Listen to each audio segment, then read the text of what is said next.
Stuart Little by E.B. White, Chapter 10, Springtime. Snowball the cat enjoyed nighttime more than daytime. Perhaps it was because his eyes liked the dark.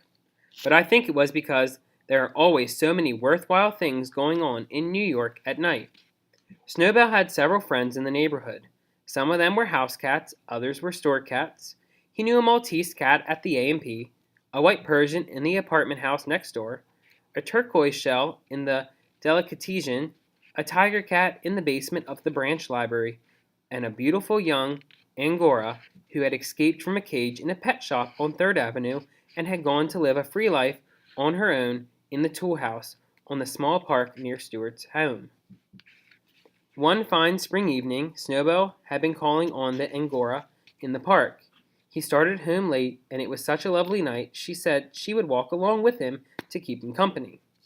When they got to Mr. Little's house, the two cats sat down at the foot of the tall vine, which ran up the side of the house, past George's bedroom. This vine was useful to Snowball because he could climb it at night and crawl into the house through George's open window. Snowball began telling his friend about Margalo and Stuart. "Goodness," said the Angora cat. "You mean to say you live in the same house with a bird and a mouse and don't do anything about it?" "That's the situation," replied Snowball. "But what can I do about it? Please remember that Stuart is a member of the family, and the bird is a permanent guest like myself." "Well," said Snowball's friend, "all I can say is, you've got some more self-control than I have." "Doubtless," said Snowball. "However, I sometimes think I've got too much self-control for my own good. I've been terribly nervous and upset lately, and I think it's because I'm always holding myself in." The cats' voices grew louder, and they talked so loudly that they never heard a slight rustling in the vine a few feet above their heads.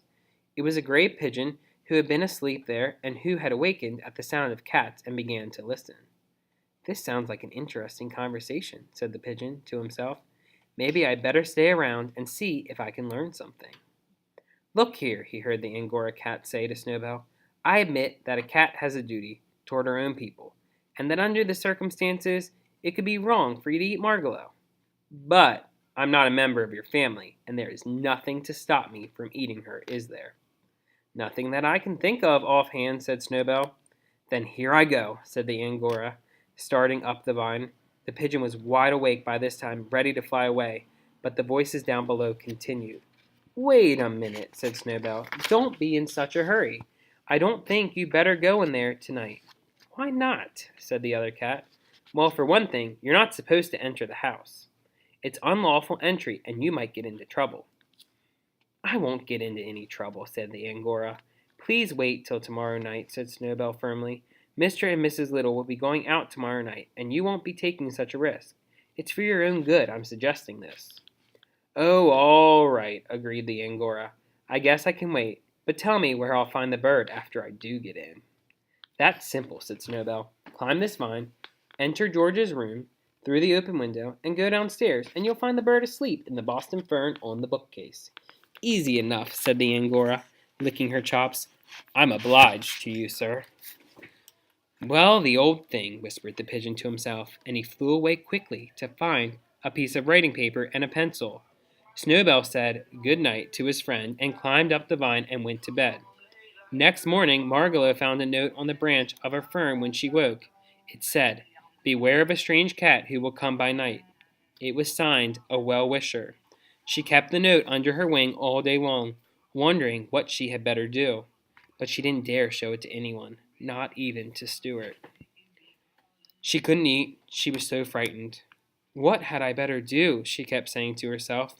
Finally, just before dark, she hopped up to an open window, and without saying anything to anybody, she flew away.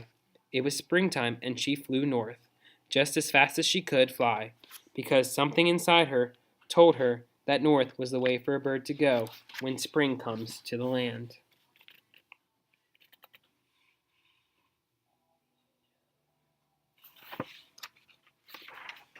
And that is the end of Stuart Little, Chapter 10.